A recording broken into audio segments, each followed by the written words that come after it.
ମାନେ ଏବେ ଦେଖନ୍ତୁ ମୁଁ ଛାତ ଉପରକୁ ଆସିଛି କାହିଁକି ନା ମୁଁ 2-3 ଦିନ ହେବ ନଥିଲି ତ ସେ ଭଉଣୀ ଘରକୁ ଯାଇଥିଲି।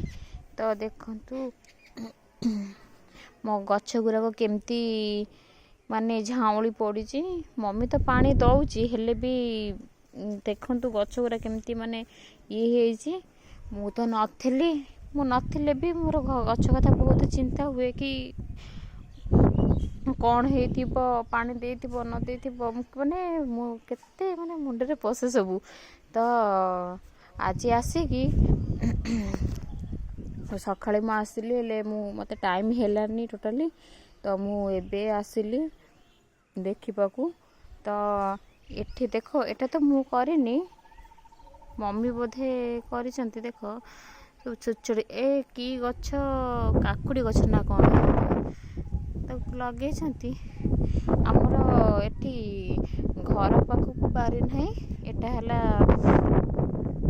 ଏତିକି ବାସ୍ ଆମ ଘର, ବାକି ସିଏ ହେଉଛି ଅଲଗା ଜାଗା, ମାନେ ଆଉ ଜଣଙ୍କର। ତ ଆମର ଘର ପାଖକୁ ବାରି ନାହିଁ। ତ ଏଠି ମୁଁ ଧଣିଆ ମଞ୍ଜି ପକାଇଥିଲି ବହୁତ ଦିନ ପରେ, ମାନେ ସେ ଏତିକି ହେଇ ଉଠୁଛି। ବହୁତ ଗଛ ବି ମରିଗଲାଣି। ଏମିତି କ'ଣ ପାଇଁ ହଠାତ୍ ହେଲା ମୁଁ ତ ଜାଣିନି। ପାଣି ତ ଦିଏ ସଫିସିଏଣ୍ଟ, ମାନେ ସେ ପଚିଗଲା କି କ'ଣ ହେଲା ମୁଁ ତ ସେ କଥା କହିପାରିବିନି, କିନ୍ତୁ ବହୁତ ମାଡ଼ ଖାଇଗଲା, କିଛି ହେଲାନି। ତ ବାକି ଏଇ ସବୁ ହେଇଛି।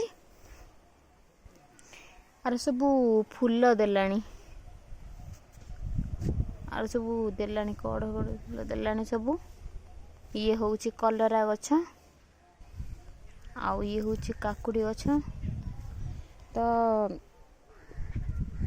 ଇଏ ହେଉଛି ଆମର ମାନେ ଗୋଟେ ଛାତ, ଆମର ଗୋଟାଏ ଛାତ ଆମ ଦାଦାଙ୍କର। ତ ସେଇପାଇଁ ମୁଁ ଆସିଥିଲି, ଭାବିଲି 4ଟା ବେଳେ ଆସିବି। ତ ଭାବିଲି କି ନାଇଁ ଯାଏଁ, ସକାଳେ ତ ଆସି ହେଲାନି ଏପଟ ସେପଟରେ, ତଥାପି ମନ ଲାଗିଲାନି। ତ ମୁଁ ଏବେ ହିଁ ଆସିଲି।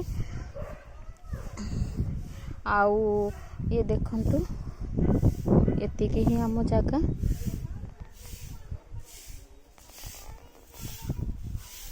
ଏତିକି ହିଁ ଆମ ଜାଗା। ଆଉ ଏ ହେଉଛି ଦାଣ୍ଡ, ମାନେ ମେନ୍ ରୋଡ଼। ଆଉ ଇଏ ହେଉଛି ଆମର ପର୍ସନାଲ ଗଳି। ତ ଏଇ ସିଧା ଗଲେ ବାରି ପଡ଼ିବ ସମସ୍ତଙ୍କର।